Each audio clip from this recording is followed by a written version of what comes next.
The Qantas deal. Did Qantas just put yet another nail in Boeing's coffin by ordering the Airbus A321 XLR and the A220-300 to replace over the coming 10 years the 75 Boeing 737s and the 20 717s of both Qantas and Qantas Link? Like, subscribe and share. The sponsor of today's video is intuitive.me. Personal development, personal growth, business efficiency improvement. More about this at the end of the video. On Thursday, the 16th of December 2021, Qantas announced the order of 20 Airbus A321 XLR and 20 Airbus A220-300 jets, with an option for additional 94 aircraft. This order comes as a shock within the airline industry for some and as a very logical step for others. The Boeing 737 MAX has been plagued with many issues. Many of them still need to be tackled as the FAA has ordered Boeing to make new changes in the past few months. And Airbus is just pushing forward with aircraft that seem to have no major issues at all, like the A321 XLR, A321LR, A320neo, the A321neo, the A220-100, the A220-300. Some of them have had some issues at the start, but at this moment they're just flying flawlessly mainly. And this is causing a shift in the industry. Airlines don't want issues. Airlines want reliable aircraft. And with all the quality issues at Boeing at this moment, which is on top of errors in design, customers are turning to Airbus. And Airbus is ramping up production. Airbus is opening a brand new facility for the Airbus A321 XLR. I mean, brand new. They are restructuring the Airbus A380 facilities. And they probably will expand other facilities as the demand for the A320neo family is enormous. Over 7,000 aircraft compared to only 4,000 of the Boeing 737 MAX family. These numbers alone show you that Boeing has lost this battle. And this is not just airlines canceling Boeing orders and replacing them with Airbus orders. Doing that is even a bigger step because these airlines have already paid a down payment when placing the order. So they're willing to lose that money and then buy the Airbus instead.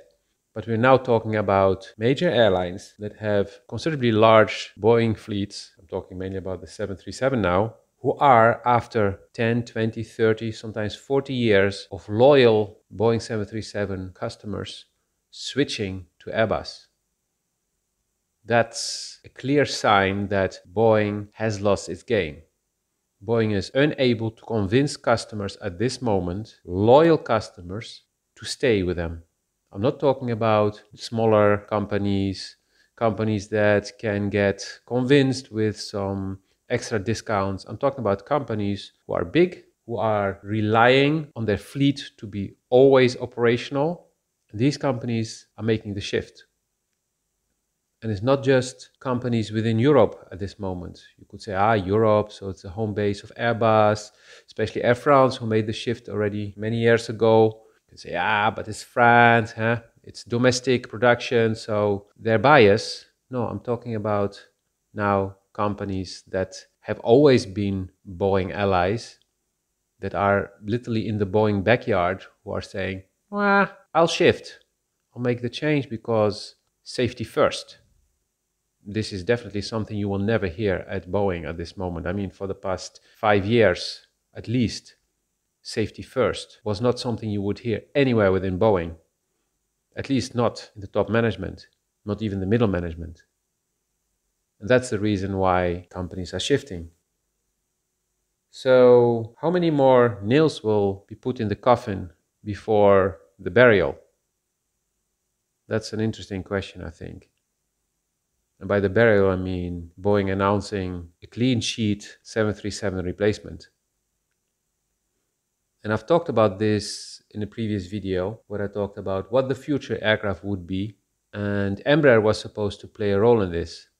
But then, hey, that deal went south, blaming each other. Well, it's clear it had to do with the MAX crisis. And it's not sure at this moment if Embraer actually wants to join Boeing again, wants to merge with Boeing. Money or no money. Because with Boeing's reputation at this moment, they would be putting nails in their own coffin. So the question is, what will Boeing do? What can Boeing actually do? That's a better question. Back in the 80s, they launched the 757 and the 767 in parallel, and the 777 shortly after that. But today, Boeing actually needs to replace the 737 and have an aircraft that can also compete on the middle of the market, but also the lower end. I mean, what Airbus has been doing with the A220, A320 and A321 is covering a big part of the market. And you cannot do that with just one aircraft type. You need to have at least two. And what we're seeing now, if Airbus is going to replace the A320, they will most probably skip the A320 and just focus on A321 and the so-called A322 and make a replacement for that. And let the A220 with the A220-500, for example, cover the A320 market, and then later make a clean sheet aircraft for the A220. And is Boeing able to actually do this today? To design two aircraft, one of them being a direct competitor of the A220, the A320, and then one that is competing with the A321 XLR and a little bit larger than that. Can they do that? Is anyone willing to put money in Boeing at this moment? With their stocks being so low, nobody having faith in them, and like I said in the previous video, who actually would want to invest today in Boeing?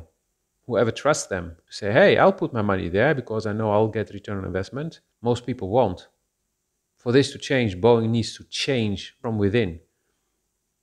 Not with promises, not with blah, blah, blah, blah. No, with actions. Changing their mentality, changing the strategy, putting safety first, quality first. Let's say safety first, quality second, and money last. And in between those, employees. Because if these four aspects are not properly aligned, Boeing will fail. Looking at Airbus, how often have you heard about strikes at Airbus facilities? How often have you heard about employees being dissatisfied at Airbus? Yes, there have been issues, but has Airbus been squeezing their employees like Boeing has been doing? Moving around factories just to not have syndicates involved, representation of the employees?